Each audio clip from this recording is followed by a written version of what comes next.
எங்கள் அம்மா 2 வாழைக்காய் கொடுத்தாங்க. ஆனால் சேட் அது ஃப்ரிட்ஜுக்குள்ளே இருந்து இருந்து பழமாவே கொலன்னு மாறிட்டு. அப்புறம் எனக்கு அதை சாப்பிடவும் பிடிக்கல. அதனால் நம்ம பனானா கேக் நம்ம ஹெல்த்தியாக பண்ணலான்னு சொல்லி சீனிக்கு பதிலாக டேட்ஸ் எல்லாம் போட்டு பண்ணேன். இந்த மீல் ப்ரிப் பண்ணுவாங்களே, முன்னாடியே பண்ணி வச்சா 7 நாள் சாப்பிட்டுக்கலாம். அதே மாதிரி நமக்கும் அப்பப்போ ஸ்வீட்டு சாப்பிடணும் போல் இருந்துச்சுன்னா வாரம் ஃபுல்லாக வச்சு சின்ன சின்ன பீஸாக சாப்பிட்டுக்கலாம்னு ஆரம்பித்தேன். கொஞ்சோண்டு டார்க் சாக்லேட் வேறு போட்டேன். அதனால் இனிப்பெல்லாம் கரெக்டாக இருந்துச்சு. ஒரே நக்கினியாக தான் இருந்துச்சு. அவ்வளோ டேஸ்ட்டு. இதை சின்னதாக ஊற்றலாமா இல்லை ஒரே சட்டியில் ஊற்றலாமான்னு பல மைண்டு கேல்குலேஷன் போட்டுக்கிட்டு இருந்தேன்.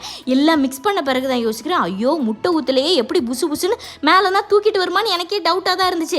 ஆனாலும் மேலே சாக்லேட்னா லைட்டாக கிரேட் பண்ணி ஒரு 20 நிமிஷம் உள்ளே வச்சு எடுத்தா அது வேகவே இல்லை. அப்புறம் திருப்பியும் சரி ஒரு 10 நிமிஷம் உள்ளே வைக்கலான்னு எடுத்து வச்சு பார்க்குறேன்.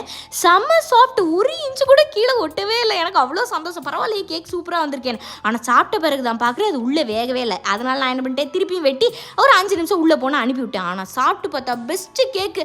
ஆனால் என்னென்னா ஒரு வாரம் சாப்பிட வேண்டியதாக 1 மணி நேரத்துலேயே முடிச்சு தொலைச்சிட்டேன்.